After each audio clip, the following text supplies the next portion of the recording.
This case was referred with a posterior capsular end and a subluxated 3-piece IOL in sulcus. I began the case with the lens dialed into the anterior chamber over iris, followed by a pars plana anterior vitrectomy. A 26-gauge needle was then introduced 2 mm from the limbus. Microforceps were used to thread the haptics into the needle. The haptic was exteriorized gently, and then we cauterized the ends with the help of a ballpoint cautery, and this then formed a flange.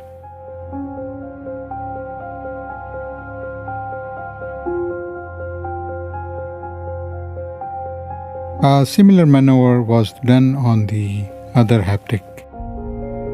The lens was then dialed, taking the haptics below the conjunctiva and then buried into the sclera. The slit lamp picture shows a well-centered lens and the haptics which were buried intrasclerally.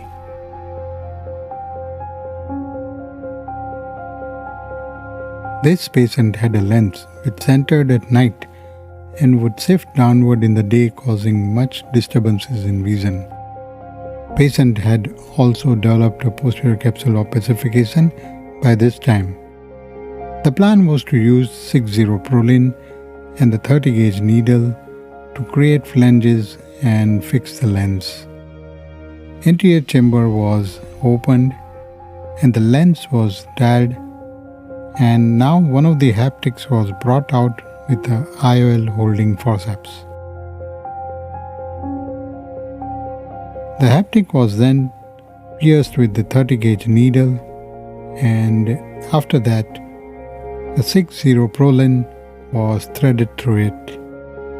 A flange was then created with the help of a wire cautery, and the strength was verified by pulling on the suture end.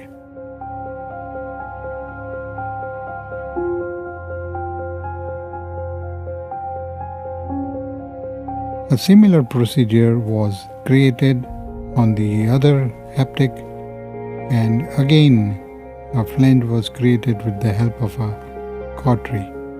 So in this way we have both the haptics which had a flange on them, and now it was the time to do a similar procedure with the other end of the prolene. A needle was railroaded and the 60 prolene was brought out onto the conjunctiva. Once this was achieved, it was now time to do the same procedure on the other 60 prolene which was lying in the anterior chamber. So again a needle was introduced on the other side and was brought out onto the conjunctiva. A pars plana limited anterior vitrectomy and capsulectomy were performed.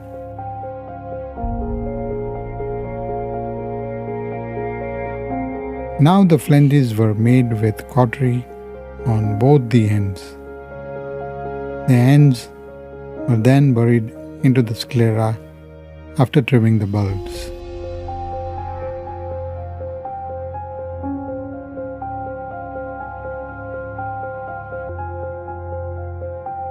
This is the final picture on the slit lamp, and it shows a well-centered lens and the flanges which are buried intrasclerally.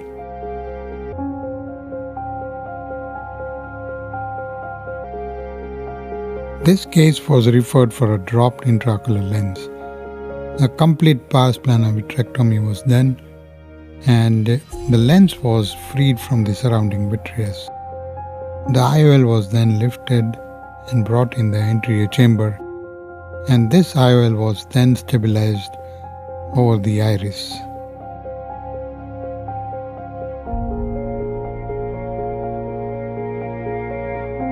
Now, one loop was prolapsed from a 2.2 mm incision, and a 30-gauge needle was passed through it. As previously described, 60 prolene was passed through by a railroad technique. And after the end was sufficiently inside the needle tip, a cautery was applied to form a bulb on the upper side. This was then confirmed for its strength. And a similar procedure was then carried out on the other loop too.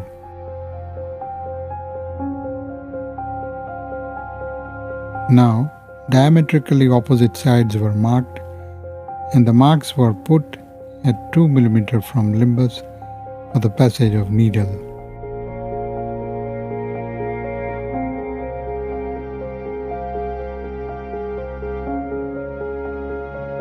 As can be appreciated, the needles are passed at the angle of 15 degrees and then rotated and pushed for the tip to appear behind the iris and the intraocular lens.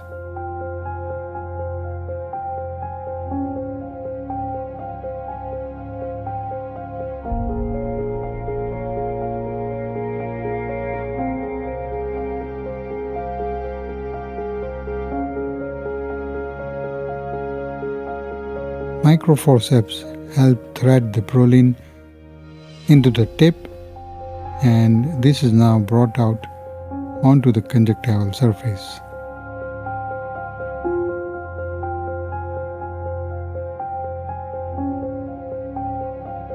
A similar procedure is then done on the other side.